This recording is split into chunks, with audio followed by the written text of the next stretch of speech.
Olá a todos, que a paz do Mestre Jesus possa permanecer em nossos corações, que Ele possa nos amparar, que Ele possa nos sustentar em mais uma semana que está iniciando. Estamos aqui para mais um acolhimento com Jesus. Hoje o capítulo 101, que vai tratar sobre um título A Cortina do Eu, entre aspas. Vamos ver o que Emmanuel nos reserva para a semana. Lembrando que a nossa proposta, o que nós temos que pensar, como a semana está começando, que essa página sirva como um norte magnético para nos guiar ao longo da semana a respeito do que vai ser comentado aqui, né? Eu particularmente tenho esse hábito, né? Os textos que eu leio, principalmente domingo, segunda-feira, início da semana, geralmente, os textos que eu leio do Fonte Viva, aqui com vocês, e também no culto do Evangelho no Lar que eu faço, eu procuro baseá-los, né? Colocar esses textos como textos fixos, leituras fixas, que vai me acompanhar durante a semana, né? Para refletir, para colocar em prática, acima de tudo, ou tentar colocar em prática, e por aí vai. Então, serve aí como uma experiência, talvez, não sei. Bom, vamos então fazer a nossa prece inicial? Pai de amor e bondade, Mestre Jesus, espiritualidade amiga e querida, agradecemos por mais essa oportunidade. Pedimos aos bons amigos espirituais que possam nos intuir, para que possamos captar a mensagem que será aqui trazida e, acima de tudo, colocar em prática. Que assim seja, graças a Deus. Muito bem. O ano está acabando, né? Nós vamos, hoje, o capítulo 101, né? Semana que vem teremos, todas as segundas-feiras até o final de dezembro, teremos o acolhimento com Jesus, tá?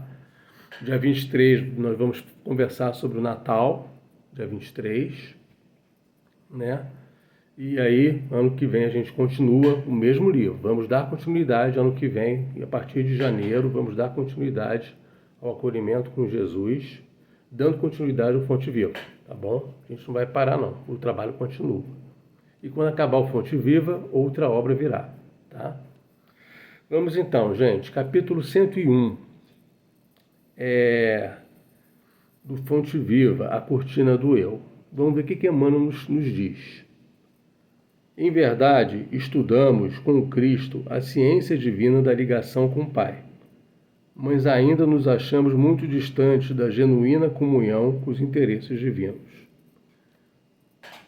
Só esse parágrafo acho que já seria o suficiente, né? O que ele diz aqui? Que nós estudamos com Cristo a ciência divina da ligação com o Pai, ou seja, qualquer religião tem por finalidade o nosso melhoramento, a nossa transformação e a ligação com o Pai. O Pai que ele está falando aqui, quem é? Deus, né? Mas ainda nos achamos distantes da genuína comunhão com os interesses divinos.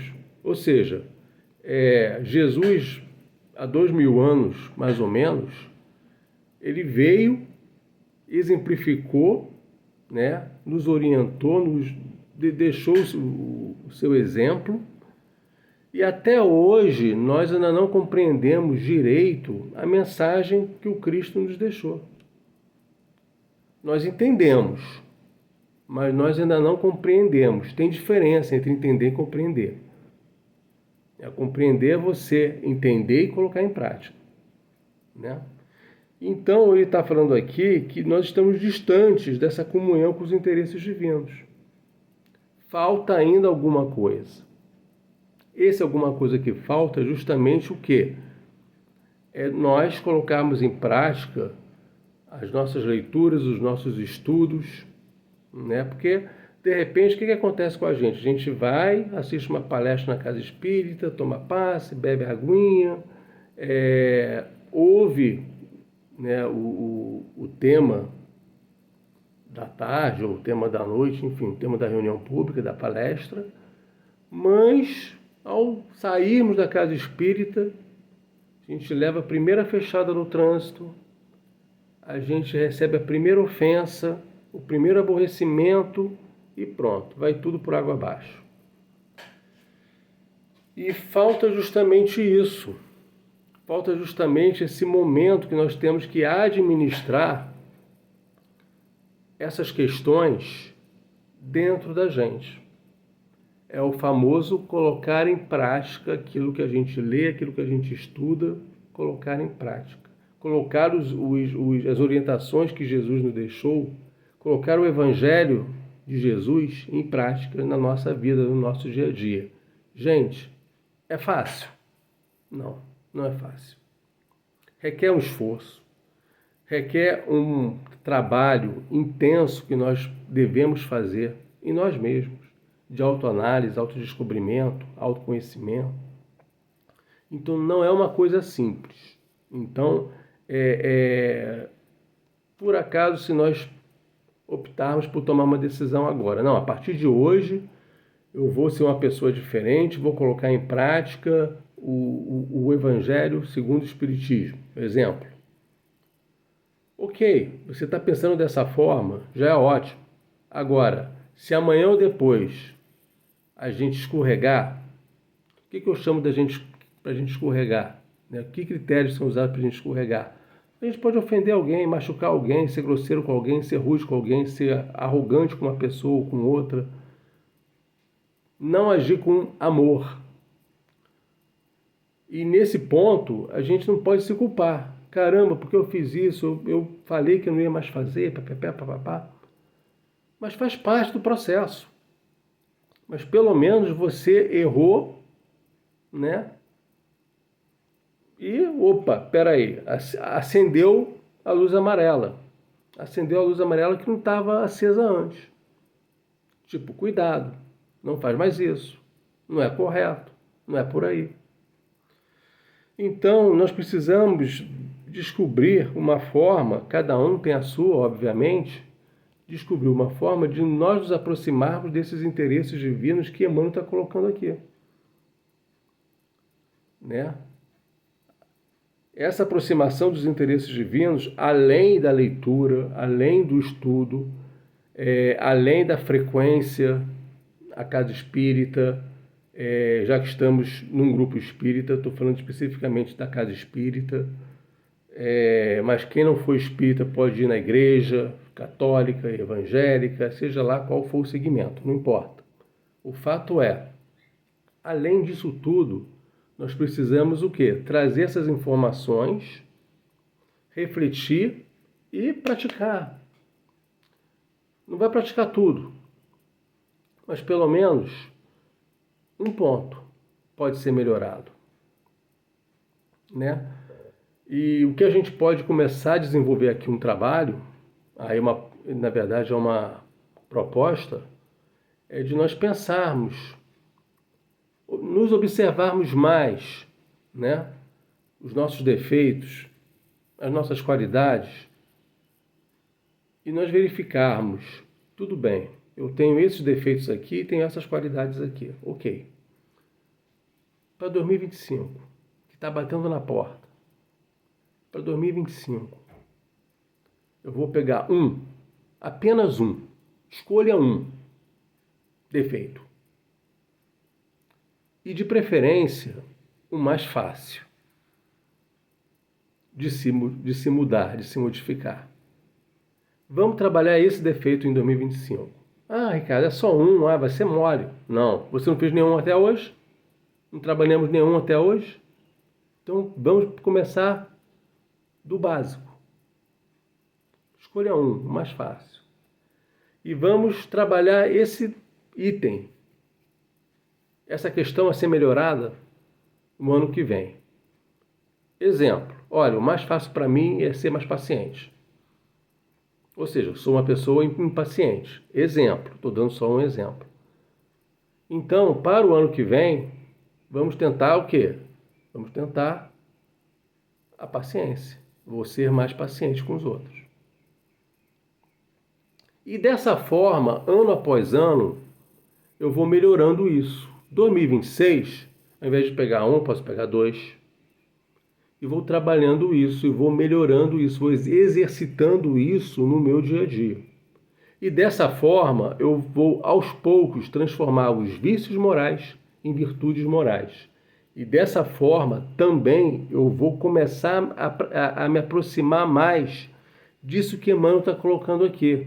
Eu vou me aproximar dos interesses divinos, a comunhão dos interesses divinos. Me aproximar das leis morais, né? A terceira parte do Livro dos Espíritos fala das leis morais, e que serviu de base para a construção, para a elaboração e publicação do Evangelho segundo o Espiritismo. Então, eu vou me aproximando de todo esse conjunto de regras morais, conjunto de leis morais. Vamos continuar aqui com o texto. Por trás da cortina do eu, conservamos lamentável cegueira diante da vida. A vida não pode ser a música do Zeca Pagodinho, que eu adoro ele, adoro inclusive a música. Deixa a vida me levar, a vida leva eu. Não pode ser assim. Muitos levam a vida assim, mas ela não pode ser dessa forma. Por isso que ele fala aqui, por trás da cortina do eu, conservamos lamentável cegueira diante da vida. Examinemos imparcialmente as atitudes que nos são peculiares nos próprios serviços do bem, de que somos cooperadores iniciantes, e observemos que mesmo aí, em assuntos de virtude, da virtude, melhor dizendo, a nossa porcentagem de capricho individual é invariavelmente enorme. A antiga lenda de Narciso permanece viva em nossos mínimos gestos, em maior ou menor porção. Em toda parte, apaixonamo-nos pela nossa própria imagem. Nos seres mais queridos, habitualmente, amamos a nós mesmos, porque se demonstram pontos de vista diferentes dos nossos, ainda mesmo quando superiores aos princípios que esposamos. Instintivamente, enfraquecemos a afeição que lhes consagrávamos. Nas obras do bem e que nos devotamos, estimamos, acima de tudo, os métodos e processos que se exteriorizam do nosso modo de ser e do entender. Porquanto, se o serviço evolui ou se aperfeiçoa, refletindo o pensamento de outras personalidades acima da nossa, operamos, quase sem perceber, a diminuição do nosso interesse para com os trabalhos iniciados. Ou seja, o que vale é a nossa percepção, é o que nós pensamos, né? A gente não pode adotar, por exemplo, o parecer do outro, o que o outro pensa de você, e assumir isso como verdade. Porque aí vai acontecer justamente isso, vai ocorrer a diminuição do nosso interesse para com os trabalhos iniciados. Então precisamos pensar o que nós pensamos. Aí esse trabalho que referente ao autodescobrimento, que eu falei inicialmente, é importante, porque ele vai servir de base para que nós possamos construir um diagnóstico de nós mesmos. Nós vamos construir esse diagnóstico. Continuando, aceitamos a colaboração alheia. A gente pode até aceitar. Aceitar é uma coisa. Agora, aceitar e assumir isso como verdade é outra. Entenderam? Muitos de nós, o que você pensa de mim? Eu penso de isso, isso, isso. E às vezes te deixa até para baixo. E não pode ser assim. É você com você mesmo. E o seu contrato de trabalho é com Deus. Né? Aceitamos a colaboração alheia, mas sentimos dificuldade para oferecer o concurso que nos compete. Sentimos dificuldade para oferecer o concurso que nos compete, justamente pela falta desse processo de observação. Se nos achamos em posição superior, doamos com alegria uma fortuna ao irmão necessitado, que segue conosco em condição de subalternidade, a fim de contemplarmos com volúpia as nossas qualidades nobres no reconhecimento de longo curso a que se sente constrangido. Mas raramente concedemos, melhor dizendo, um sorriso de boa vontade ao companheiro mais abastado ou mais forte, posto pelos desígnios divinos à nossa frente. Aí, isso vai ao encontro do mandamento maior que Jesus nos deixou, que nós devemos amar a Deus sobre todas as coisas e o próximo como a si mesmo. Isso é importante, gente. E esse próximo que ele fala, e que está aqui no texto também, é qualquer irmão de caminhada, qualquer irmão de jornada. É o nosso chefe, é o nosso subalterno, como está aqui no texto, quem assume uma função de chefia ou de liderança, o funcionário, é também o nosso irmão de caminhada, o nosso próximo. Um morador em situação de rua, um funcionário do mercado, da farmácia, qualquer ser, ou melhor, qualquer ser humano encarnado é considerado o nosso próximo. E também o desencarnado, com certeza, por que não, Mas vamos ficar só no encarnado por enquanto. E não vamos exercitar tudo isso, Os nossos vícios morais são construídos a partir das relações que nós temos com nossos irmãos encarnados. A partir do momento que eu começo a melhorar essas relações que eu tenho com o encarnado, os vícios vão se transformar em virtudes. Em todos os passos da luta humana encontramos a virtude rodeada de vícios, olha aí. O conhecimento dignificante quase sufocado pelos espinhos da ignorância, porque infelizmente cada um de nós, de um modo geral, vive à procura do eu mesmo. Entretanto, graças à bondade de Deus, o sofrimento e a morte nos surpreendem. Quer dizer, olha só como ele coloca a bondade de Deus, o sofrimento e a morte como se fosse um ato de bondade de Deus. E a gente entende porque nós somos espíritos imortais. Deus é eterno, mas nós somos espíritos imortais. E nós estamos assumindo nesse momento uma vestimenta. Estamos Ricardo, estamos Simone, estamos Marcos, estamos João, Pedro, Maria, Jumara. Estamos. Mas nós somos o quê? Um ser espiritual. Momentaneamente encarnado. Mas somos, acima de tudo, o quê? Espíritos. Portanto, muitas das vezes, o sofrimento é uma bondade de Deus, porque através do sofrimento ele vai me ensinar algumas coisas. Se nós tivermos a capacidade de compreender para que eu estou passando por determinadas situações na vida. Não é por quê, é para quê? Com que finalidade? Qual o aprendizado disso?